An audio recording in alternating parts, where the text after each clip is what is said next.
بسم اللہ الرحمن الرحیم۔ زندگی بھر بیمار نہ ہونے کا راز۔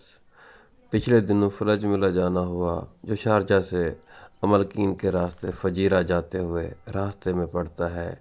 یہاں اونٹ فارمنگ کے ساتھ بہت وسیع ریس کورس بھی ہے۔ گاؤں ہے لیکن جدید سہولیات سے آراستہ۔ مگر 11 بجے پہنچے تو گائیڈ سے ریس کورس کا راستہ پوچھ کے اس کے ساتھ ہو لیے۔ راستہ میں ایک قدیم مسجد دیکھنے کو ملی اور اس کے ساتھ ہی چائے کا کینٹین جس کے باہر بینچ پر کئی عربی بیٹھے چائے پی رہے تھے۔ ان میں ایک کافی بوڑھا شخص بھی تھا جو شکل سے بلوچی لگتا تھا۔ میں علم کی تلاش میں سرگرداں خود سے شرط باندھی کہ اس بوڑھے کے ساتھ چائے نہ پی تو نام رہے اللہ کا۔ سٹاف کو دور بٹھا کر اور چائے لے کر ان کے پاس جا کر سلام کیا تو خدشہ درست نکلا، وہ بلوچی ہی تھے۔ اپنے آنے کا مقصد بیان کیا تو انہوں نے پاس بٹھا لیا اور پھر میرے اصرار پر اونٹوں پر نئے مفید و تفصیلی معلومات فراہم کیں، جس کا ذکر پھر کبھی کروں گا۔ لیکن ایک دلچسپ بات کہے بنا نہیں رہ سکتا کہ نسلی اونٹ میں رانا بڑا مسئلہ ہے، ہر اونٹنی کا اس کے نبھا نہیں جا سکتا۔ خیر بات ختم کرتے وقت میں نے اپنی عمر بتائی اور ان کی پوچھی تو معلوم ہوا 95 برس کے تھے اور ان کی والدہ کا انتقال 105 برس کی عمر میں ہوا تھا۔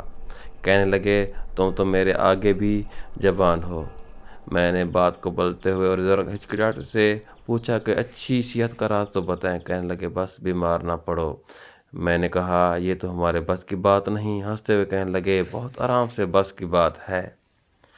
میں نے کہا آپ بتائیں، میں ضرور عمل کروں گا۔ میرے قریب آ کر احساس سے کہنے لگے منہ میں کبھی کوئی چیز بسم اللہ کے بغیر نہ ڈالنا، چاہے پانی کا قطرہ ہو یا چنے کا دانہ۔ میں خاموش سا ہو گیا۔ پھر کہنے لگے اللہ نے کوئی چیز بے مقصد اور بلا وجہ نہیں بنائی، ہر چیز میں ایک حکمت ہے اور اس میں فائدے اور نقصان دونوں پوشیدہ ہیں۔ جب ہم کوئی بھی چیز بسم اللہ پڑھ کر منہ میں ڈالتے ہیں تو اللہ اس میں سے نقصان نکال دیتا ہے۔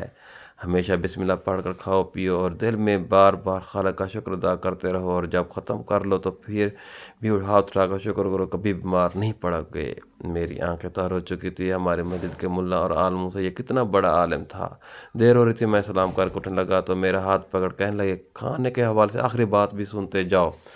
میں جی کہہ کر پھر بیٹھ گیا۔ کہنے لگے اگر ساتھ بیٹھ کے کھا رہے ہو تو کبھی بھول کے بھی پہل نہ کیا کرو، چاہے کتنی ہی بھوک لگی ہو، پہلے سامنے والی کی پلیٹ میں ڈالو اور جب تک لقمہ اپنے منہ میں نہ رکھ لے تم نہ شروع کیا کرو۔ میری ہمت نہیں پڑ رہی تھی کہ اس کا فائدہ پوچھوں، لیکن وہ خود ہی کہنے لگے یہ تمہارے کھانے کا صدقہ ادا ہو گیا اور ساتھ ہی اللہ بھی راضی ہوا کہ تم نے پہلے اس کے بندے کا خیال کیا۔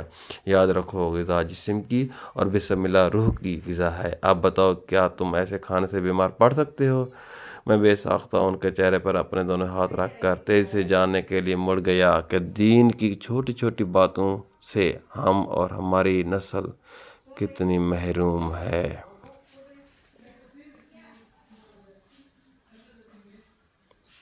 اللہ حافظ۔